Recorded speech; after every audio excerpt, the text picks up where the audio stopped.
Hello बच्चों, चलिए आज का हमारा प्रश्न है, यदि x प्लस एक की घात n के प्रसार में r माइनस एक व r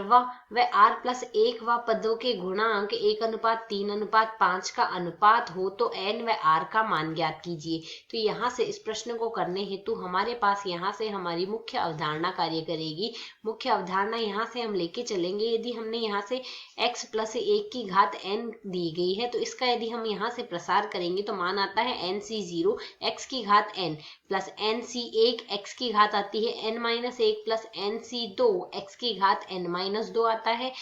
प्लस nc3 x की घात n माइनस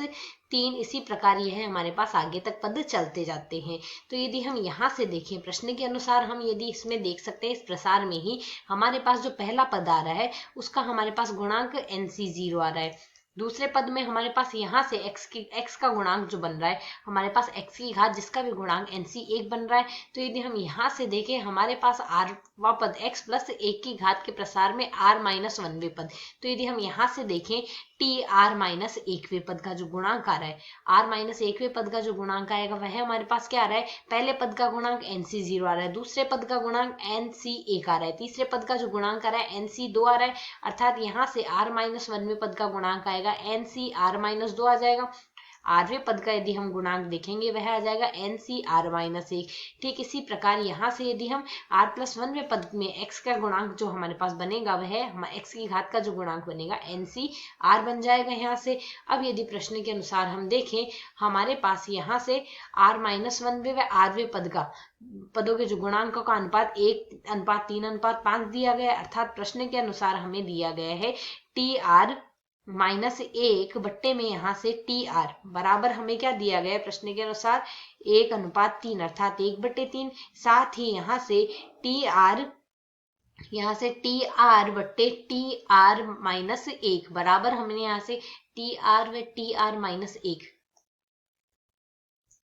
tr व tr प्लस 1 बराबर हमें यहाँ से क्या दिया गया है 3:5 अर्थात 3/5। तो यदि अब हम इसे आगे सरल करें तो मान हमारे पास क्या आ जाएगा nc r माइनस 2 बट्टे में आ रहा है हमारे पास यहाँ से nc r माइनस 1 बराबर आ जाएगा 1/3। वह हमारे पास यहाँ से nc r माइनस 1 बट्टे में nc r बराबर आ रहा है 3/5। तो यदि अब हम इसे सरल कर ले तो हमारे पास यहाँ से nc r का प्रसार कर लेंगे nc r माइनस 2 का, इसका मान आएगा n का फैक्टोरियल बट्टे r माइनस 2 का फैक्टोरियल और गुणा में आएगा यहाँ से n माइनस r प्लस 2 का फैक्टोरियल आ जाएगा। और इसके बट्टे में यदि हम यहाँ से सरल करें तो बट्टे में हमारे पास मान मिलेगा n का फैक्टोरियल बट्टे में आ रहा है r माइनस 1 का फैक्टोरियल और गुणा में आएगा n माइनस r प्लस 1 का फैक्टोरियल। यह हमारे पास यहाँ से बराबर आएगा 1/3 के। ठीक इसी प्रकार यदि हम इस पद को भी यहाँ से सरल कर ले तो मान हमें क्या मिलेगा, यहाँ से n का फैक्टोरियल बट्टे में आ रहा है हमारे पास r माइनस 1 का फैक्टोरियल और गुणा में मिल रहा है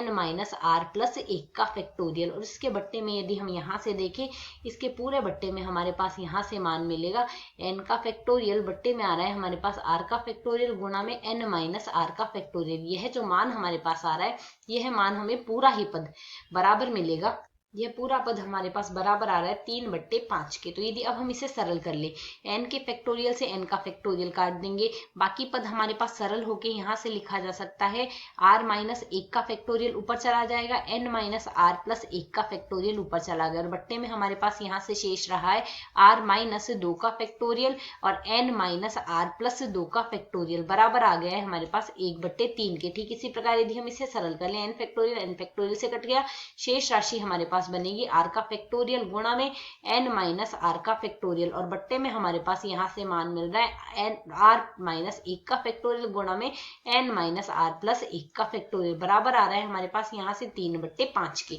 तो यदि अब हम इसे सरल कर ले, यहाँ से r माइनस 1 का फैक्टोरियल को सरल कर ले तो मान क्या आ जाएगा हमारे पास r माइनस 1 गुणा में आ जाएगा r माइनस 2 का फैक्टोरियल और बट्टे में यदि हम यहाँ से साथ ही गुणा में हमारे पास क्या है n माइनस r प्लस 1। तो इसे यदि हम सरल कर ले यह n माइनस r प्लस 1 ऐसा कैसा है रहने देंगे n माइनस r प्लस 1 का फैक्टोरियल और बट्टे में हमारे पास राशि है r माइनस 2 का फैक्टोरियल और n माइनस r प्लस 2 को लिख देते हैं और गुणा में लगा देते हैं n माइनस r प्लस 1 का फैक्टोरियल बराबर हमारे पास यहाँ से आ रहा है प्रश्न के अनुसार 1/3 के। ठीक इसी प्रकार दूसरे पद को भी सरल कर लेते हैं। इस पद को सरल करेंगे तो r का फैक्टोरियल गुणा में आ जाएगा यह सरल करके लिखा जा सकता है r गुणा में r माइनस 1 का फैक्टोरियल, और साथ ही हमारे पास गुणा में क्या दिया हुआ है, साथ ही हमारे पास यहाँ से गुणा में दिया हुआ है n माइनस आर का फैक्टोरियल, तो n माइनस आर का फैक्टोरियल लिख देते हैं, और साथ ही बट्टे में हमारे पास आ जाएगा r माइनस 1 का फैक्टोरियल, तो r माइनस 1 का फैक्टोरियल गुणा में आएगा n माइनस आर प्लस 1, गुणा में आ रहा है n माइनस आर का फैक्टोरियल, बराबर आ जाएगा हमारे पास यहाँ से 3/5।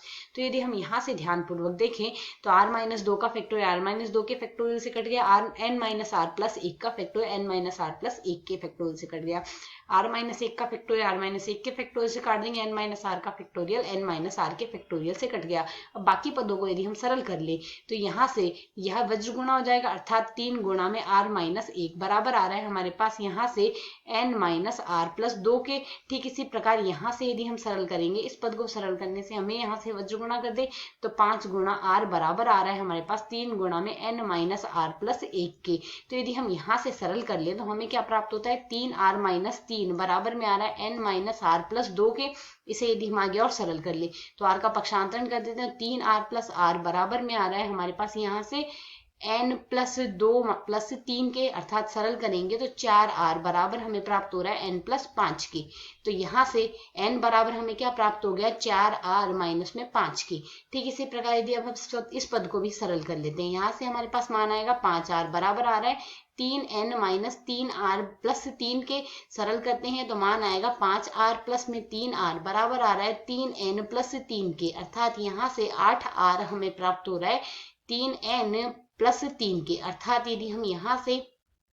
r बराबर 8r लिखें तो r n का मान प्रतिस्थापित कर दे तो मान आएगा 3 गुणा में 4r माइनस 5 प्लस 3 के। सरल करने पर हमें मान प्राप्त होगा 8r बराबर 4 3 12r माइनस में 15 प्लस में 3। सरल कर लें तो मान आएगा हमारे पास 8r माइनस में 12r बराबर यहाँ से 15 में से माइनस 15 प्लस 3 है, माइनस का 12 प्राप्त होगा, अर्थात माइनस का 4r बराबर आ रहा है माइनस का 12, और r बराबर हमें यहाँ से प्राप्त होगा प्लस का 3। r का मान आ गया हमारे पास यहाँ से 3। यदि r बराबर हम यहाँ से पर प्रतिस्थापित कर दे तो n बराबर हमारे पास क्या आएगा, r का मान 3 आ रहा है तो 4 गुणा में 3 प्लस माइनस 5, अर्थात सरल करेंगे तो 12 माइनस 5 बराबर n का मान हमें यहाँ से प्राप्त हो जाएगा 7। n का मान आ गया 7 व r का मान आ गया 3। हमें यहाँ से यही ज्ञात करना था। शायद समझ आया। धन्यवाद।